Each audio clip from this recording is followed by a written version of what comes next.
Jaya Radha Madhava Kunja Bihari.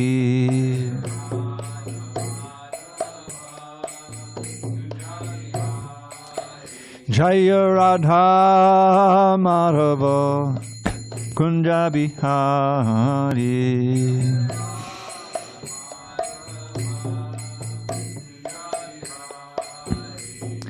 Gopichana Vallabha Girivardhari.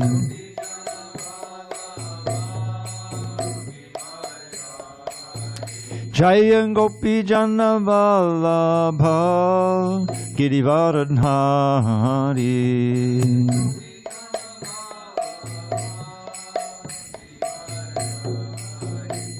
Yashodanandana Vrajana Ranjana.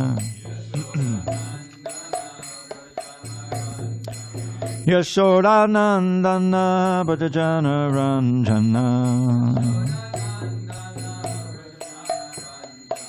Yamuna Tira Vanachari. Yamuna Tira Vanachari.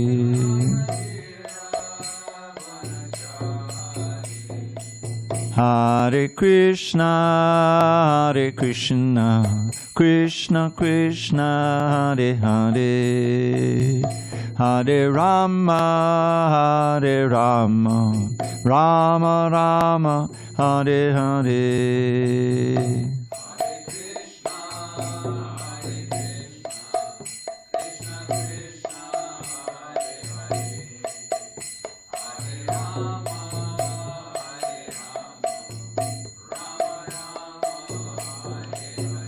Hare Krishna, Hare Krishna, Krishna Krishna, Hare Hare, Hare Rama, Hare Rama, Rama Rama, Hare Hare.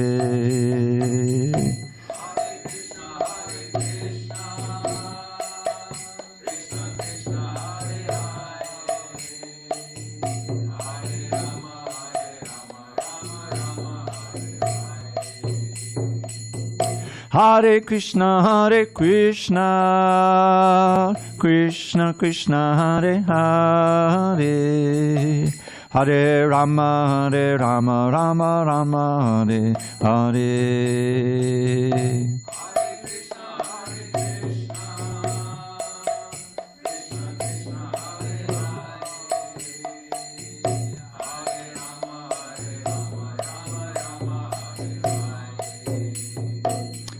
Jaya Radha Madhava Kunja Bihari.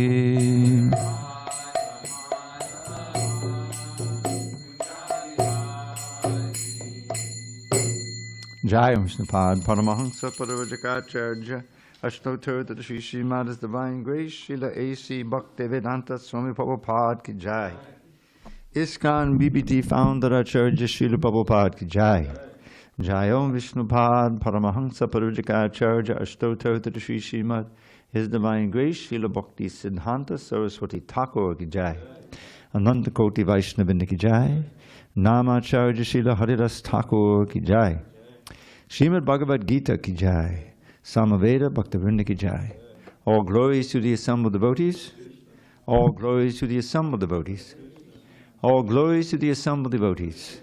All glory to Shri Guru and Gauranga. Okay. Om Namo Bhagavate Vasudevaya. Om Namo Bhagavate Vasudevaya. Om Namo Bhagavate Vasudevaya.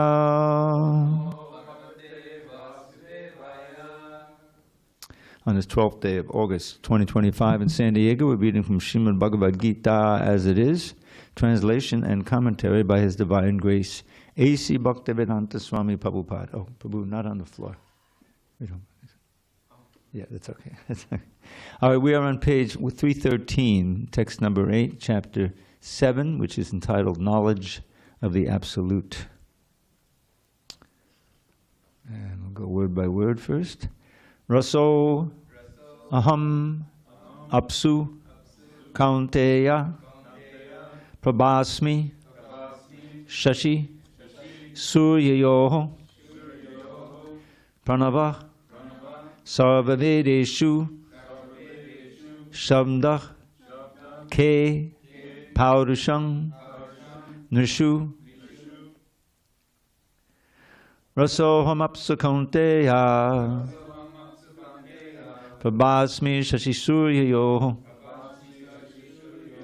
pranavak sarvavedeshu shabdakhe paurusham nishu rasoham apsu kaunteya prabhasmi shashi suryayoho pranavak sarvavedeshu shabdakhe paurusham nishu rasoham apsu kaunteya prabhasmi shashi suryayoho pranavak sarvavedeshu shabdakhe paurusham nishu. Chad. Rasoham apsu kaunteya prabhasmi shachi suryayoho pranavak sarvavedeshu shabdakhe paurusham nishu. Daniel. Rasoham apsu kaunteya prabhasmi shachi suryayoho pranavak sarvavedeshu shabdakhe paurusham nishu. Come on, Naga.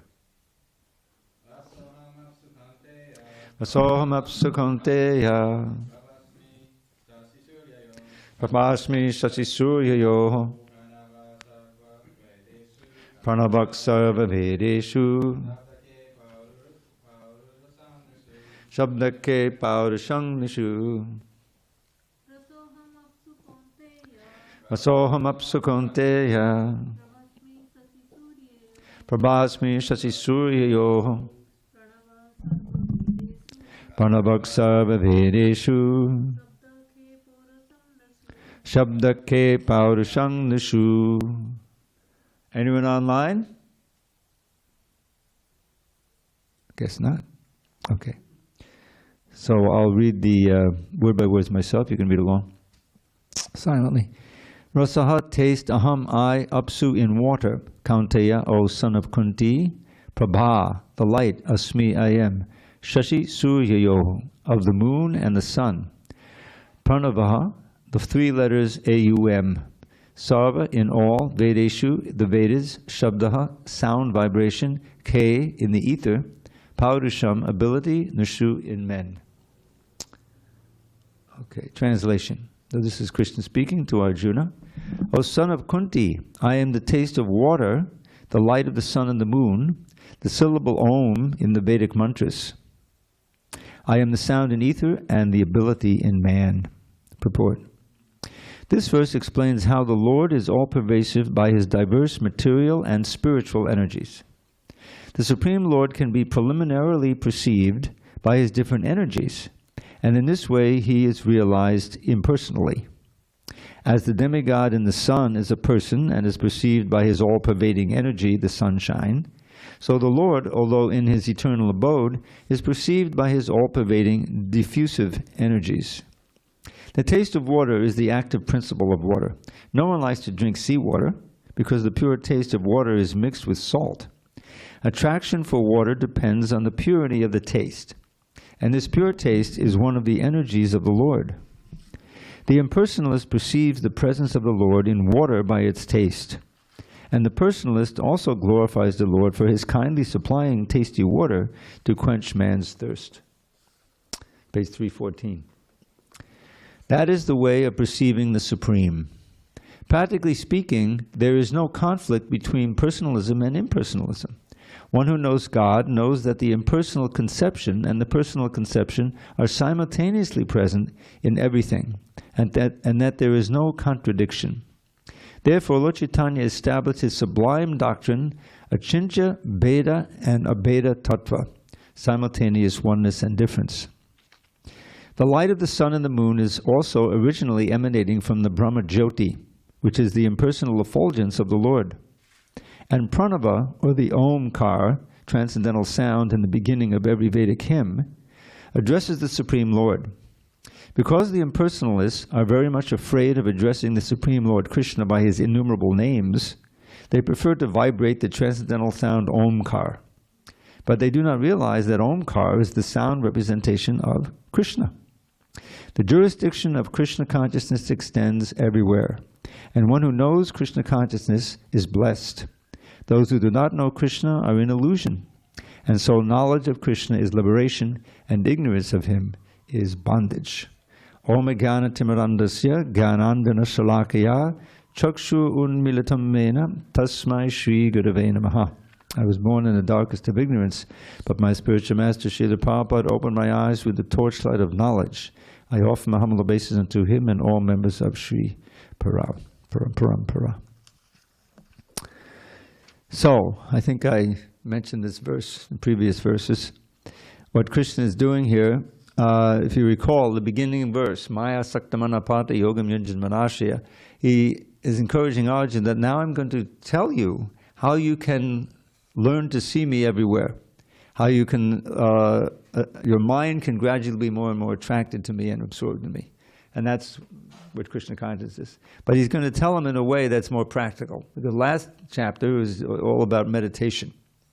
We may be familiar with some of that because the yoga studios usually offer some of that. I remember when I went to yoga studios back in 1972, we did a little meditation, you know. But it's just a taste. It's not really, you know, serious. So Arjuna, he listened to that chapter, but at the end of it he said, I don't think I can do it. Because after all, he's a warrior. He's trained as a fighter, you know, Kshatriya. Now the Kshatriyas, what does Kshatriya mean? It means those who protect from harm. So there's a moral aspect to it. Kshatriyas are supposed to be very learned also, not as learned as the Brahmins, but they're very much familiar with the Vedas and the teachings and so forth. So Arjuna was special Kshatriya. He was a personal friend of Krishna. And he was known as the leading fighter on the side of the Pandavas. So now if he decided not to fight, it would be a big problem for the side of Krishna and his brother and the Yudhishthira's brothers, the Pandavas. But the first chapter and part of the second chapter of the Bhagavad Gita, Arjuna has all these arguments why he doesn't want to fight. And it's all based on his feeling of very intimate relationships with some of the warriors on the other side and many of the and the leaders on the other side.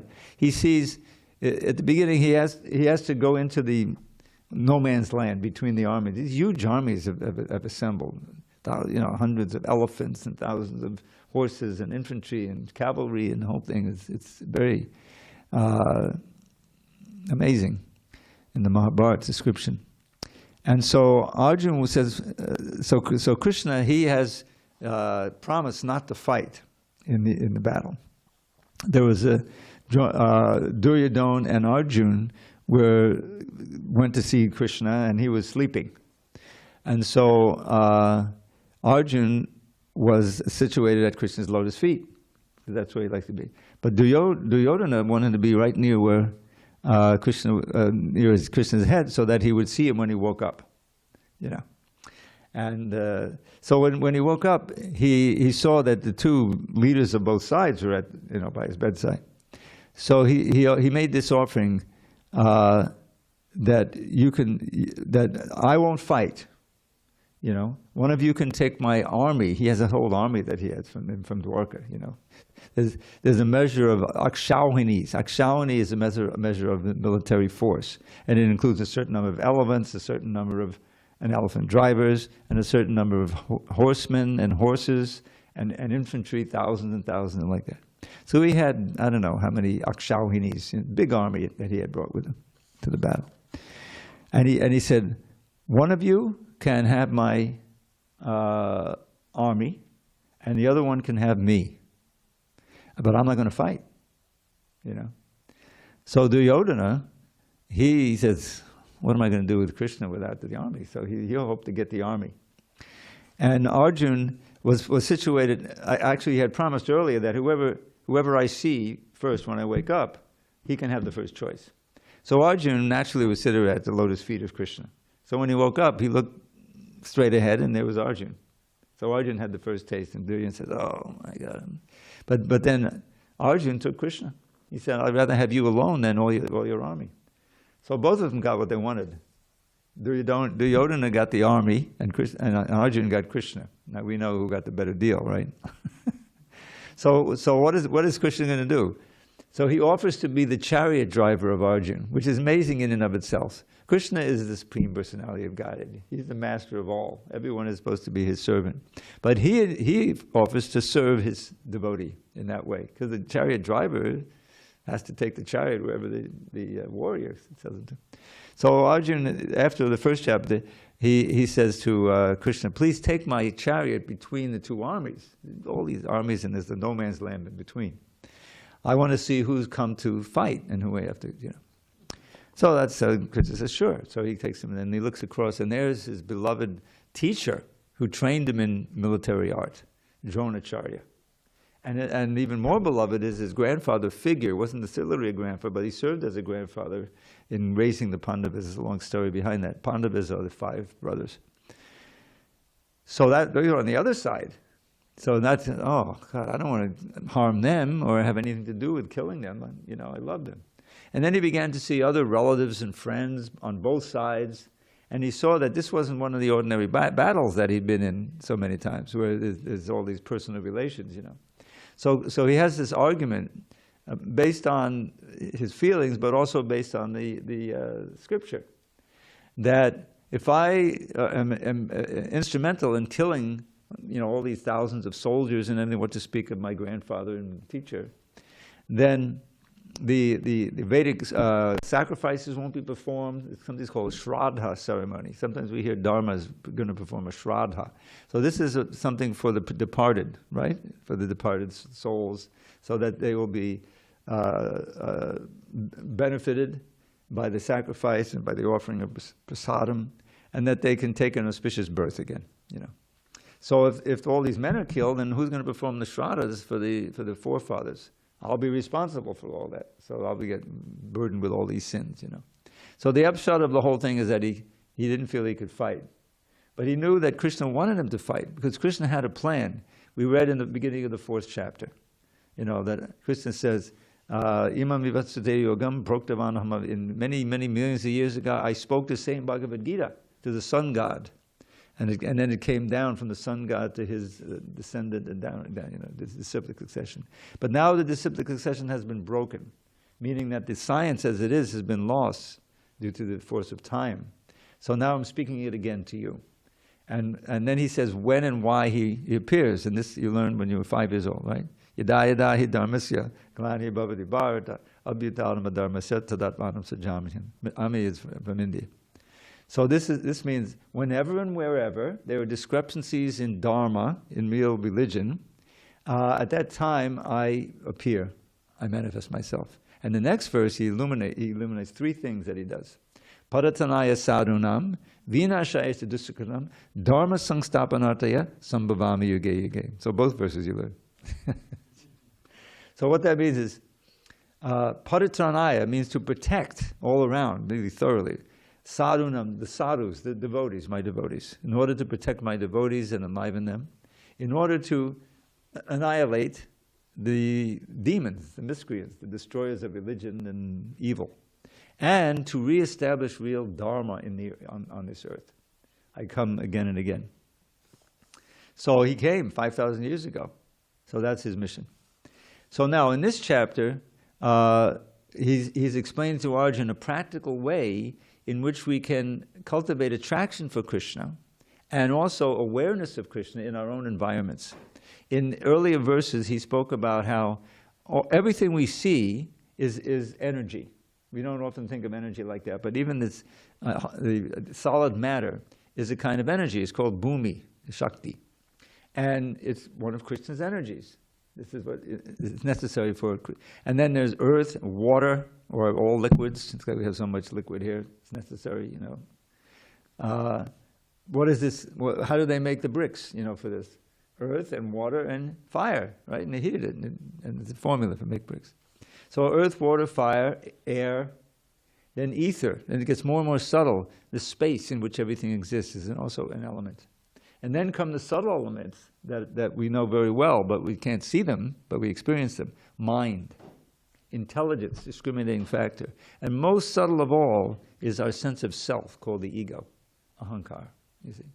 So these are 8 material elements which compose our entire environment. Wherever we look, or we think of this world, there's those elements mixed up in different ways.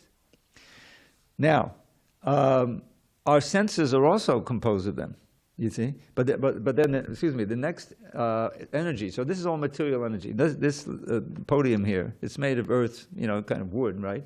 But it's not conscious. I can knock on it and it's not going to protest, right? But we're alive. So there's these 2 distinct entities. There's all of this unconscious, unalive matter. But then there's our own bodies, which are also made of the same elements. Earth, water, fire, ether, mind, intelligence, and ego. We all have those things, right? But there's the critical superior energy. The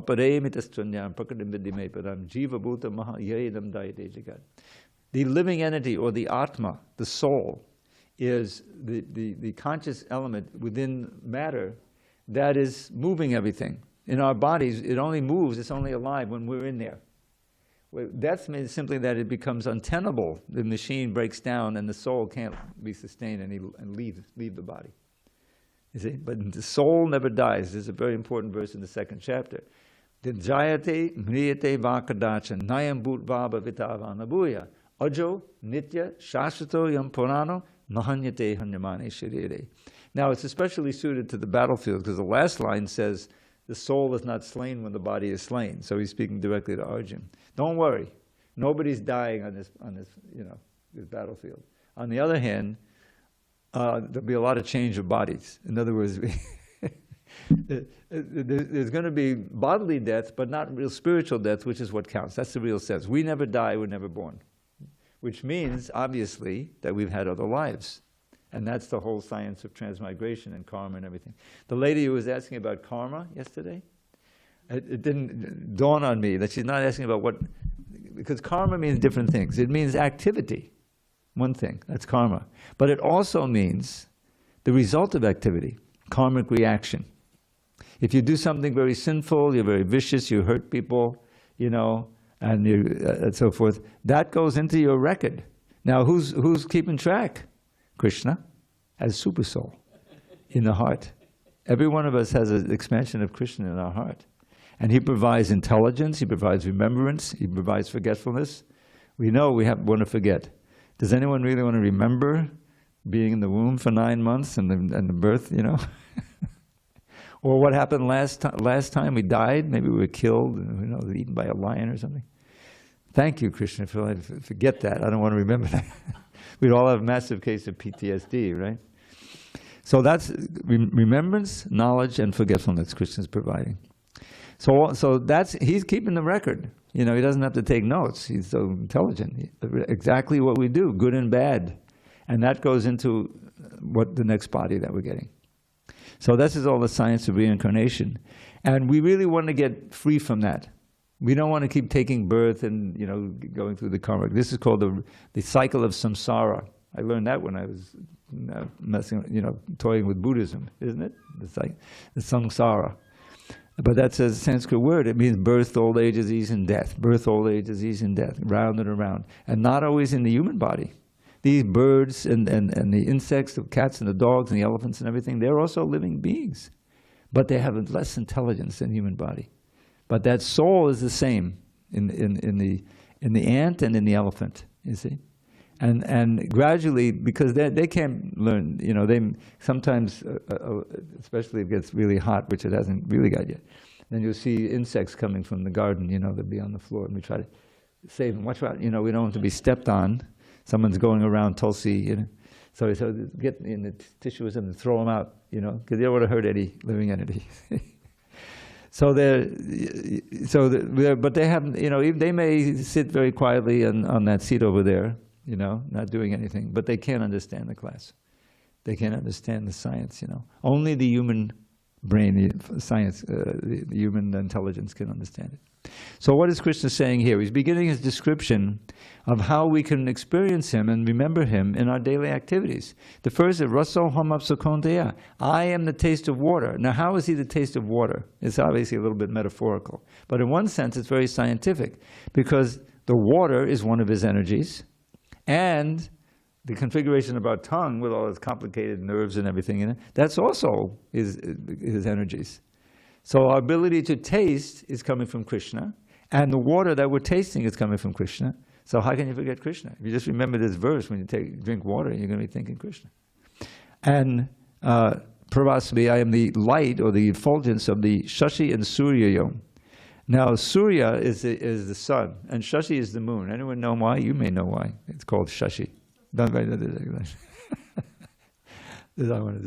Shashi Surya. When you look up in the moon, I think in the West they think it looks like there's a rabbit up there, but the rabbit is a Shashi. So actually, as you see, it looks like a rabbit. I have a picture in my iPod. I didn't bring it, but I was walking around this floor one time, and I swear there's a little configuration. It looks just like there's a man in there. Have you seen that? Oh, really? I always see them. Oh, this is really detailed. It looks like someone got caught in there, Anyway, so that's become to mean the moon, the Shashi is so the light of the moon and the sun. So when do we not see the light of the sun? Even if the sun isn't out, it's cloudy. You know that the sun is up there, so you can remember the sun rays. You say, oh, that's Krishna. He says right here. Pranamaksava Vedishiva. Pranava is what we chant. Om, that Om Namo Bhagavate Vasudevaya. That word, it comes up at the end of the 17th chapter. Om Tat Sat is the whole glorification of Om. So Krishna, I am that Om. Pranava is another word for Om in all the Vedas. And in general, Shabda Ke Paurusham Nishu. Now this may be difficult because any sound, Krishna says, I am the sound and ether. I got to reference my walk because I have so many. You can learn so much. So I'm walking by. They opened up this yard gym up here like a year ago. I don't know if you know. It's from Australia. It's not like a regular gym where they just have a bunch of stationary bikes, and you go in there and No, they have coaches. They have people who are, and they have music playing all the time. And so it's busy at 6:30 in the morning. It's very powerful. So I have to try to remember as I go by, and there's all of this cacophony, the loud music and all this stuff. So okay, that's also Krishna. Hare Krishna, Krishna Krishna, Shabda Ke. This is the sound. So when do you not hear sound? Of course, if it's directly glorifying Krishna, then it's obviously going to remind you of Krishna. But even the sounds that are not directly related to him, you can think, oh, Krishna says when one of these motorcycles go by, very loud. So okay, that's Krishna also. So he's going to go through a whole list here, 4 or 5 verses of things that we experience all the time. Fragrance. He covers the 5 senses, and this is a way you don't have to learn meditation. You just have to hear and apply it. You see, of course, what's the foundation element for it is faith. You have to have faith that Krishna is telling us the truth, and that there really is a person behind everything. This is the main thing, is that everything has the touch of God's energy, and therefore everything is personal ultimately. Even things that you go out in the desert and there's not a living thing, and the yogis. Imagine this. I mean, there are austerities that have to be performed, but nothing like what the just got to say mad yogis undergo. Oh, it's summertime. Let's go to the Sahara Desert, And we'll build some fires, and we'll sit in the middle of the fires and meditate. We'll get more credit for the austerity, you know. Yeah, they look for, tormenting the body. Probably Krishna says in the 6th chapter, don't torture the body. You know, that's demoniac, you know. Because what's the result of that? You're not going to be pleasing Krishna by that, you know. You'd be doing better if you go out on the street and chant Hare Krishna and give someone a magazine or something, you know. So, but there is austerity. There needs to be austerity because we are under the control, in the conditioned state, we're under the control of the senses and the mind. Very important verse in the 6th chapter. The mind can be your worst enemy or your best friend. Now, if you train the mind to think of Krishna, to remember this philosophy here, and to understand things, then the mind can become your best friend. Because the thoughts that come to mind, just this is a training here. Next time we drink water, if we think, oh, yeah, I remember Krishna says, see? So this water is a gift. It's not just, it's a gift from Krishna, you know. So there's a way of remembering him. So that's in your mind, in your intelligence, you're remembering, you see? So remembrance of Krishna. And there's a whole list here we can see, and we'll read it gradually. So this is a way that he's fulfilling the first verse. And now I'm going to teach you how you can remember me always and become attached to me naturally, without, you know, the austerity of meditating and looking at the tip of the nose, which after 2 seconds I feel like cross-eyed. You know, how can you do that? How long you can do that? I don't know. All right, should we go on? All right. Punyo ganda pradivyancha tejas chasmi vibhavaso jivanam sarva bhuteshu tapas chasmi tapasvishu.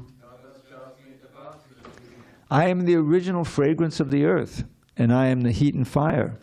I am the life of all that lives, and I am the penances of all ascetics. Probably use the word penance to be synonymous with austerity. Purport. Punya means that which is not decomposed. Punya is original. No, the other side. Left side. Left side. Left side. Left side. Okay. There you go. Punya means that which is not decomposed. Punya is original. Everything in the material world has a certain fragrance, as the fragrance in a flower or in the earth, in water, in fire, in air, etc. The uncontaminated fragrance, the original fragrance, which permeates everything, is Krishna. Similarly, everything has a particular original taste, and this taste can be changed by the mixture of chemicals. So everything has some original fragrance and taste. Vibhavaso means fire. Without fire, we cannot run factories, we cannot cook, etc. And that fire is Krishna. The heat in the fire is Krishna. According to Vedic medicine, indigestion is due to a low temperature in the belly. So even for digestion, fire is needed. In Krishna consciousness, we become aware that earth, water, fire, air, and every active principle, all chemicals and all material elements are due to Krishna. The duration of man's life is also due to Krishna. Therefore, by the grace of Krishna, man can prolong his life or diminish it. So Krishna consciousness is active in every sphere. So he's continuing here. Now he's talking about fragrances. And Prabhupada, when you read Prabhupada's book, sometimes he uses the word flavor to mean fragrance. Now this is coming from, English. You always have to remember Prabhupada learned English in the early 20th century in, Calcutta and Scottish Churches College and all these things. So if you look it up in the Oxford English Dictionary, you'll see one of the meanings of flavor is fragrance. It's a special meaning having to do with the fragrance of food, because it's involved with food. But it can be a little confusing. And so this was originally, means that everything has the material with a certain flavor, as the flavor in a flower or in the earth. That's the way it originally read. But that's the way we have it. You have it there? Yeah, but I also say it that flavor, right? I'll use it for sometimes it is confusing and I don't always say it. But I grew up, my mother always said flavor for like the hand soap. Oh, really? But doesn't You don't taste it? The taste of it, no. You were 6 years old and you said, tried eating it. Mom, it doesn't taste very good. No. All right, well, that's interesting that you do. But I think sometimes it can get pretty confusing. I'll tell you a story from my editing pastimes. So I'm working on Kṛṣṇa book, right? Now, those who are familiar with Kṛṣṇa book, there's this wonderful chapter where Krishna teases Rukmini. You remember? He shocks her and he says, actually, I really don't have any love for any of my wives, you know. And I think you should have married Shishupal after all, you know, like that. And Rukmini is fanning him with the chamra. And after all, she just faints. She falls down, you know. She's shocked, you know, because he's afraid he's going to leave her, you know. So anyway, it's a wonderful conversation. So then, you know, he realizes she didn't take it the way. He wanted her to get mad and show some loving anger, but instead she thought it was the devastation. She faints. So he manifested these other two arms, you know, so he could you know, wipe her face and at the same time lift her up. And so he apologized like that, you know. But so she realizes, okay, so he did this in fun. So she goes through, she responds in kind, very clever conversation. So at one point she says, those foolish women who don't accept you as their husband have to accept a bag of bones with mustaches, you know, and blood and everything, you know. In other words, a body, you know. And then she says, because they're so unfortunate, and probably this is the way it was written in the original Kṛṣṇa book in 1970, and in 1994, I went through the whole Kṛṣṇa book. And unlike practically any other book, we had the vast majority of the original tapes. Because Prabhupada was so frugal. You know how he was writing his books? He was dictating them. So that's much faster than typing, you know. But the problem is that you have to have someone who can hear Prabhupada and understand and be able to, you know. So that was a problem at the beginning. So anyway, he was doing that and sending the tapes to Boston. He was sitting in LA and he's dictating this.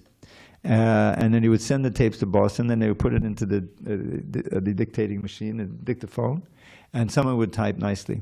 But in Boston, you had all the artists. And the chief artist there for a long time was Jadharani. He was the first artist. And she wanted to hear those pastimes while she's painting them. So she had, immediately when the tapes would come, she would have them make copies into regular cassette tapes. You remember those old cassette tapes? I don't know if you remember. Yeah, too young. You've heard of them. Not the same cassette tape, different one. Yeah, small little ones that would, you know, there was no digital at that time. So she would have them copied, and then she would be able to listen to them, and they would send back the originals to Prabhupada, and he would record over them. He was very frugal, so they wouldn't have to keep buying new tapes. So we have a good number of those tapes, and all the other books, the tapes are gone. We have the transcripts to a large degree with that. So anyway, they're just typing, you know, and Rukmini at one point she says, only those ladies who have never tasted the flavor of your lotus feet can, you know, accept a husband who's just a big bag of bones, you know. And then she says it twice, you know. So tasted the flavor of your lotus feet. Now, I thought, and everyone else who read that says, oh, she's talking about how the queens, she's one of the queens, you know, are kissing Krishna's lotus feet and they're tasting the flavor. Which is very, you know, amazing and, you know, transcendental. But that's not what she's saying. Prabhupada meant relishing the fragrance of your lotus feet. Because I had the Sanskrit. By that time, we worked on the actual Bhagavatam. And I went back and yes, definitely, you know, smelling the fragrance. So we changed it. And I didn't get in trouble for that one. But they tried to keep the flavor here, and I changed it anyway, in this particular purport. So, did I finish the purport? It makes a lot more sense the way you were saying it, because it goes on to... Yeah, well here, he's talking about, you remember the original fragrance, The original flavor, and then the taste. There is a taste. everything has a particular taste. Yeah, exactly. Anyway. All right, so he's talking different. No, he's talking about the fragrance here and the heat. All right, Tejas Tasmi Vibhavaso. Now, the life in all living beings and the austerity for the austere, for those who perform austerities. So he's giving us many ways in which we can remember him. Text 10. Bijamam savabhutanam Viddhiparta Sanatanam Buddhir Buddhimatamasmi Tejas Tejas Vinamaham. O son of Pritha, know that I am the original seed of all existences, the intelligence of the intelligent, and the prowess of all powerful men. Purport: Bija means seed. Krishna is the seed of everything. There are various living entities, moving and inert.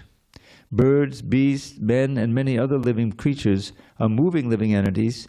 Trees and plants, however, are inert. They cannot move, but only stand. Every entity is contained within the scope of 8,400,000 species of life. Some of them are moving and some of them are inert. In all cases, however, the seed of their life is Krishna, as stated in Vedic literature, Taittiriya Upanishad 3.1.1, Yato vahimani bhutani jayante. Brahman, or the Supreme Absolute Truth, is that from which everything is emanating. Close quote. Krishna is Para-Brahman, the Supreme Spirit. Brahman is impersonal, and Para-Brahman is personal. Impersonal Brahman is situated in the personal aspect. That is stated in the Bhagavad Gita 14.27. Brahmano hi pratishtaham, which means this Brahman effulgent rests on me. I am the basis of the Brahman effulgence. That's what this phrase means. Therefore, originally, Krishna is the source of everything. He is the root. As the root of a tree maintains the whole tree, Krishna, being the original root of all things, maintains everything in this material manifestation. This is also confirmed in the Vedic literature, Katha Upanishad 2.2.13. Now forgive me, whenever we read this also confirmed, I took out the also, because confirmed means also said, right? So you don't need the also. So there's, whenever I come across that now, it is present in several passages. This is confirmed in the Vedic literature, Katha Upanishad 2.2.13. Nityo nityanam kechanas chetananam eko bahunam yovadadati kaman. He, Krishna, is the prime eternal among all eternals. He is the supreme living entity of all living entities, and he alone is maintaining all life. One cannot do anything without intelligence, and Krishna also says that he is the root of all intelligence.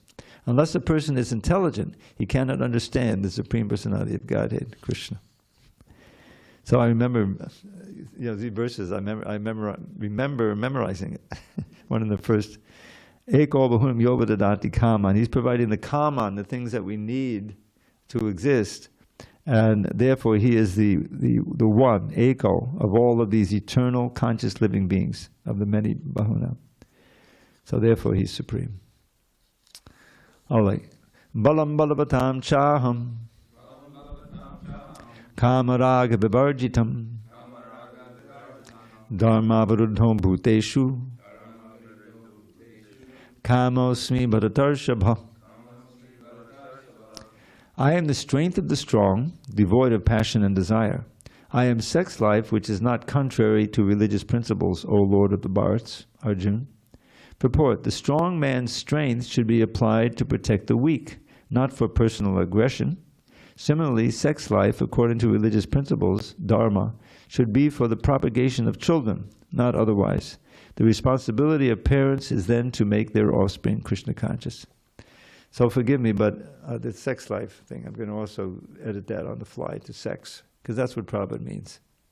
You look up sex life and, it's everything around the sex life, you know what sex life is.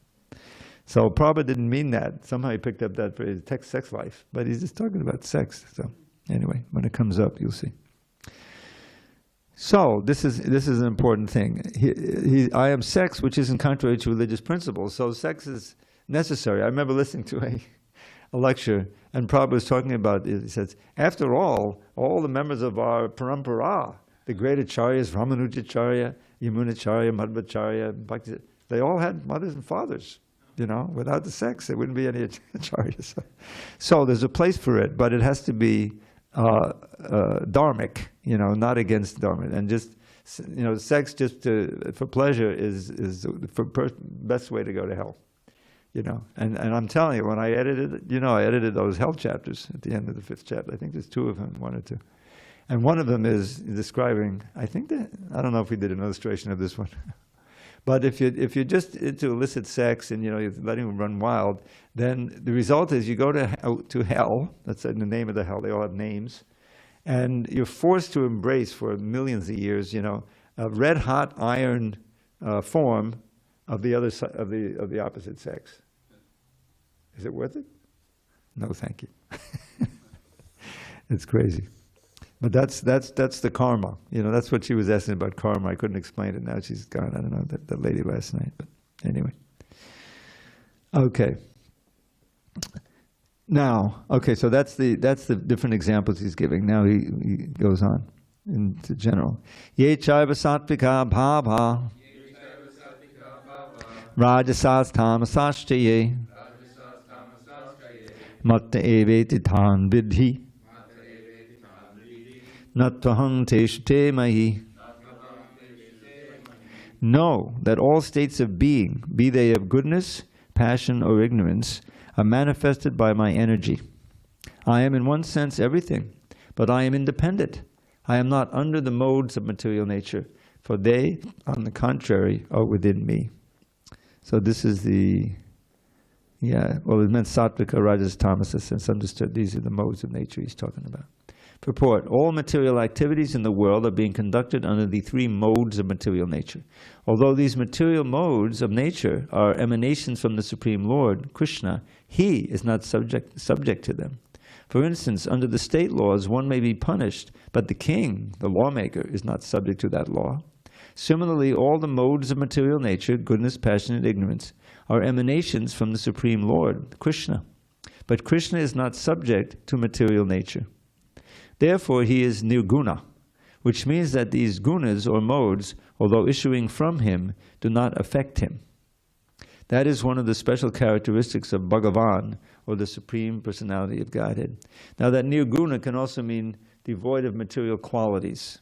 So it has the two meanings there. So he's nirguna in both senses. Let's see. Okay.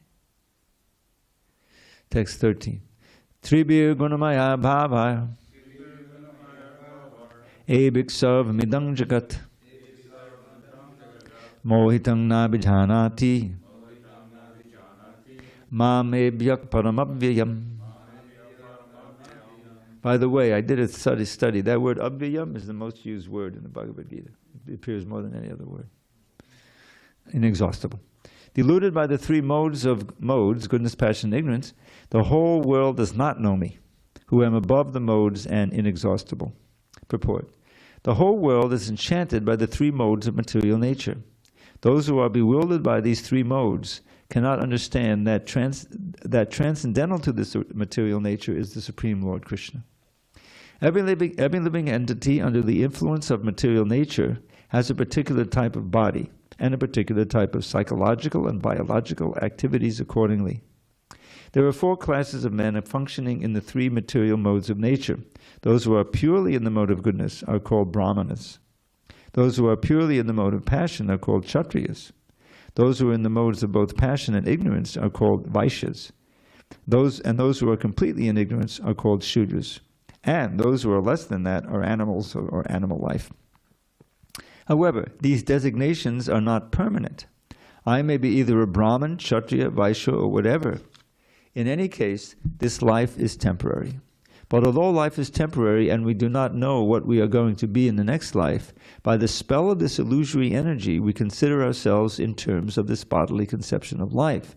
And we thus think that we are American, Indian, Russian, or Brahmana, Hindu, Muslim, etc. And if we become entangled with the modes of material nature, then we forget the Supreme Personality of Godhead, who is behind all these modes.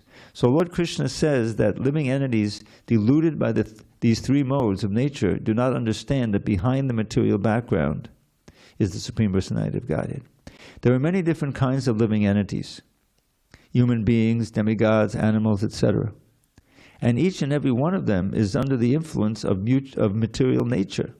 And all of them have forgotten the transcendent personality of Godhead. Those who are in the modes of passion and ignorance, and even those who are in the mode of goodness, cannot go beyond the impersonal Brahman conception of the Absolute Truth. They are bewildered before the Supreme Lord in His personal feature. which possesses all beauty, opulence, knowledge, strength, fame, and renunciation. When even those who are in goodness cannot understand, what hope is there for those in passion and ignorance? Krishna consciousness is transcendental to all these three modes of material nature, and those who are truly established in Krishna consciousness are actually liberated. So he's introducing these modes, which will be more thoroughly explained in chapter 14. Also chapter 17 deals with that a lot.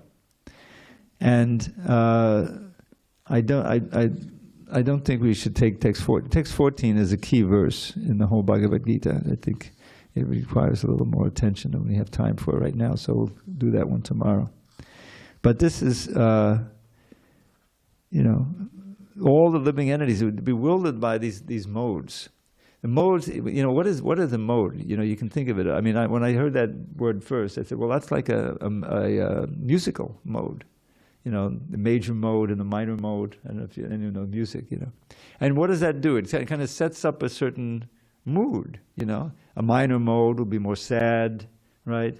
And major mode maybe have a marching band, maybe really gets you. So that's the way it works. But these modes really are very subtle how they affect your consciousness. The mode of ignorance. One thing that's very illuminating is that you're not just of one mode. You could be different modes at different times, right? So I remember in my earlier days, I was very prone to the mode of ignorance, and especially on the weekend, you can sleep in. That's a big thing, and right, and just lay around the house. And your mother said, "Could you please at least clean your room?" Stuff like that. Okay, you're really resisting the mode of goodness. But that's whereas someone who's a real Brahmanically trained, even if you were in the modes of passion and ignorance, that's the whole point. Krishna consciousness you can lift up, become higher modes. Then you spontaneously want to be clean. It's just that it bothers you to be in a dirty place. And that's the sign of the real mode of goodness, is that you're uncomfortable in that, and and the temple is supposed to reflect that. It's supposed to. That every place that one goes, I remember when I was in the Brooklyn temple, we had a lot of devotees in a small space. It was just a big brownstone. It wasn't made for like 100 people to live in. It was made for like 10 people to live in. So it was crowded, But we had so many devotees that every day we had a little Maha cleanup. Everybody had their little corner, their stairway or part of the stairway to clean. So I don't think it was a permanent thing, but I remember distinctly this one time I was assigned to the temple room, to mop the temple room, So I didn't have a mop, and we didn't use mops. We had a bucket with a big cloth, and like that, and then wring it out and keep going. So I'm in the temple room, alone, except for the deities. The curtains are open. And there's Radha Govinda, beautiful Radha Govinda, and we had Gaurnatai. I don't know if we had Jagadan at that time. And the song is playing, Yamuna's song, Govinda Jaya Jaya Gopala Jaya Jaya Radha Ramana Hari Govinda Jaya Jaya. I have to admit, I thought it was a man's voice when I first heard it.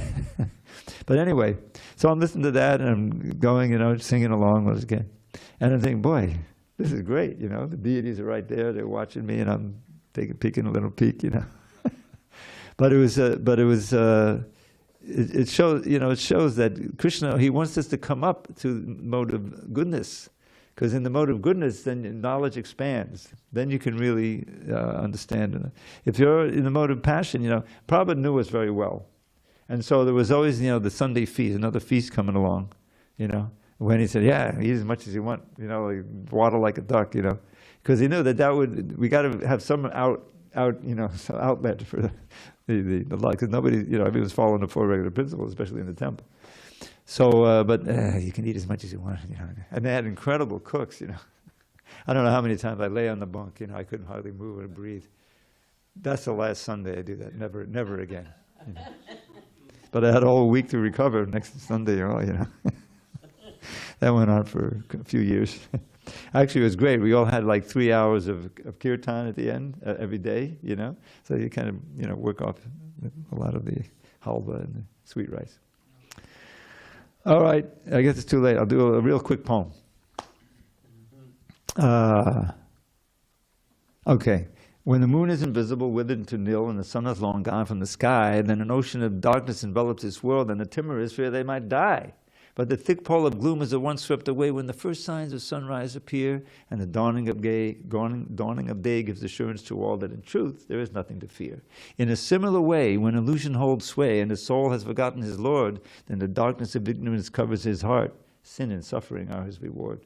But as soon as he says Krishna's name even once, in a manner that doesn't offend, then his ignorance flees like the darkness at dawn, and his sin and his suffering end. So there's nothing to fear, for the sun of the name has appeared with his powers divine. In your heart may that sun, benedictive for all, become fixed and eternally shine. Gaur Premanandi Hari Hari Bol.